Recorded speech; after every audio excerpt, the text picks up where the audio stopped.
Bonjour à toutes, bonjour à tous, bienvenue dans ce nouvel épisode de KinéCast. Aujourd'hui, dans le cadre de la deuxième journée des 45e journées annuelles de la Société française de gériatrie et de gérontologie, j'ai le plaisir aujourd'hui de recevoir professeur Olivier Guérin. Bonjour professeur.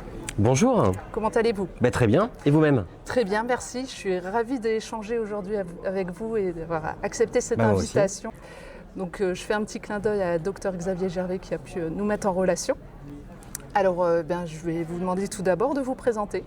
Alors Olivier Guérin, moi je suis professeur de médecine en gériatrie au CHU de Nice, à l'université Nice-Côte d'Azur, et ancien président de cette maison ici qui organise cet événement, de la Société française de gériatrie et de gérontologie, et actuellement président du CNP, du Conseil national professionnel des gériatres, et qui regroupe, les CNP regroupent l'ensemble d'une profession. Il y a un CNP de kiné, évidemment, qui existe aussi. On a 9 composantes, dont la SFGG, dont le collège d'enseignants, les syndicats, les fédérations de médecine de coordination. Donc c'est tout ce petit monde, c'est le holding familial de la gériatrie. Alors quelles sont vos missions justement de la CNP ? Alors les missions d'un CNP, ça a été créé par la loi de modernisation de la santé de Marisol Touraine, les CNP, qui sont regroupés pour les CNP de médecine au sein de la FSM, dont je fais partie du bureau aussi, la Fédération des spécialités médicales. Et ils ont pour but de regarder comment évolue le métier médical disciplinaire, donc pour moi la gériatrie, en France, quel que soit le mode d'exercice, que ce soit du public, du privé salarié, du libéral. Et donc on a des représentations de tous les gériatres qui existent, et c'est pour ça qu'il y a 9 composantes au sein du CNP.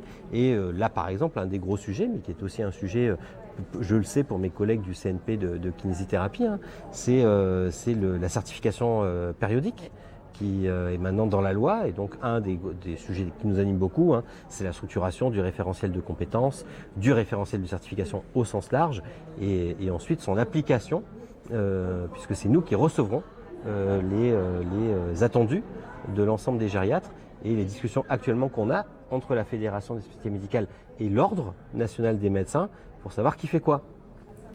Un peu flécher toutes ces missions parce que c'est assez transversal en fait, même au sein du professionnalité. Exactement. Ouais.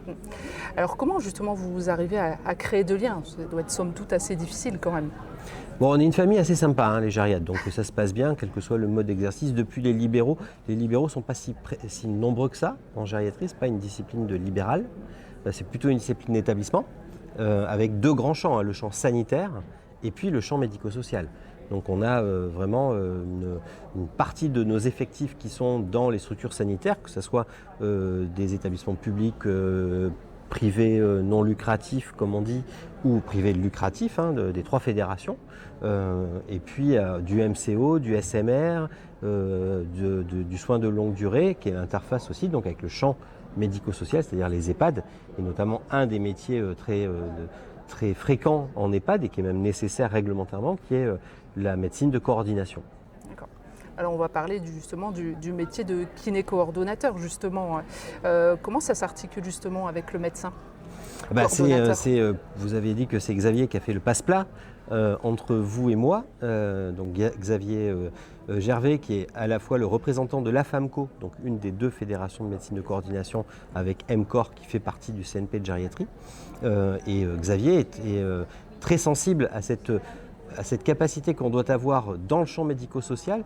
À mon avis, un des éléments essentiels du développement à venir, c'est aussi la ville, dans le grand champ de ce qu'on appelle les services à domicile, de cette capacité de coordination sanitaire, à la fois dans le métier médical, ça existe, c'est le médecin coordonnateur, mais aussi, c'est de longues discussions que j'ai eues avec Damien Olivon par exemple, depuis des années, sur cette mission possible de coordination rééducatrice au sens large, voire peut-être même allant un peu plus loin, parce que je disais à Damien, je me rappelle, il y a déjà quelques temps, embarquer peut-être avec vous aussi le champ de la psychoclinique et de la neuropsycho, ce serait peut-être pas couillon, parce que finalement, c'est d'une certaine manière, ils m'étrangleraient s'ils entendaient ça, et peut-être qu'ils vont le faire, mais ce sont des rééducateurs émotionnels ou des rééducateurs cognitifs.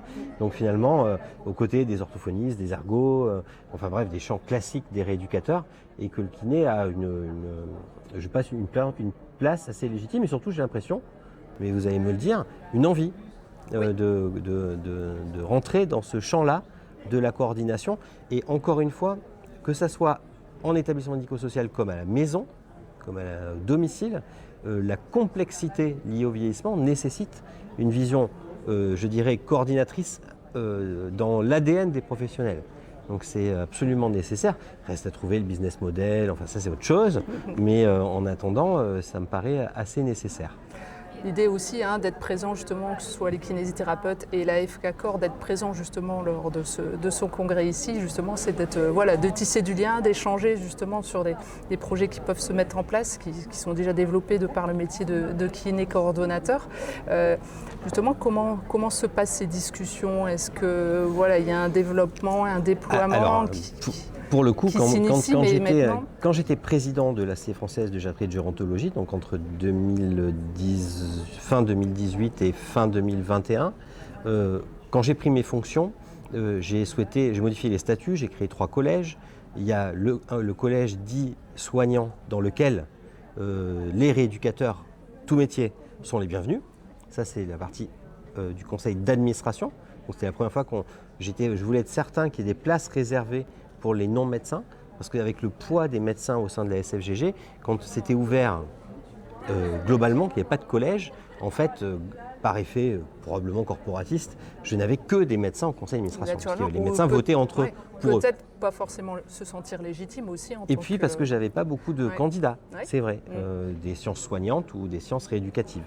Et là maintenant avec ce collège qui est créé depuis que j'ai été président, donc ça fait déjà quelques années, il y a 3 postes d'administrateurs sur 27 qui sont dédiés aux soignants, 3 postes pour les chercheurs aussi, notamment là-dedans on rentre les sciences humaines et sociales, et le reste ce sont les médecins. Après il faut que ça ait quand même garder une représentativité de qui est adhérent, et c'est quand même très majoritairement des médecins qui sont adhérents de la SFGG, mais on tenait à ce que cette maison soit ouverte.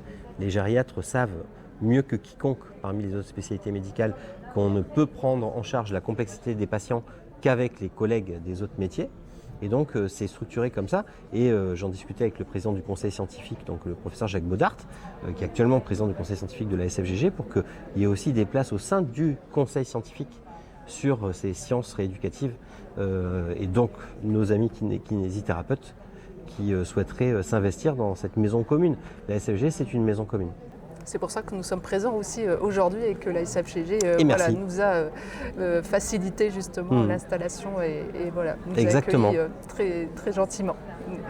Est-ce que vous auriez d'autres messages pour les kinésithérapeutes? Un message pour terminer, qui est, je pense qu'on a beaucoup de choses à faire ensemble. Maintenant, on a déjà appris à se connaître. Vous voyez, vous êtes ici, avec nous. Là, il va falloir peut-être réfléchir à une stratégie très opérationnelle. En ce moment, le contexte global est assez difficile, comme tout le monde le sait, notamment pour la santé et le médico-social. Mais je pense que c'est un vrai sujet avec la transition démographique qui sera portée au sein notamment de la campagne des élections présidentielles de 2027. Donc c'est le moment d'affûter nos lames. Oui, d'être acteur et puis d'être bien présent, somme toute, et on force est tous légitimes. Et force de proposition. Voilà. Merci beaucoup, professeur. Merci à vous. À bientôt, au revoir. Avec plaisir.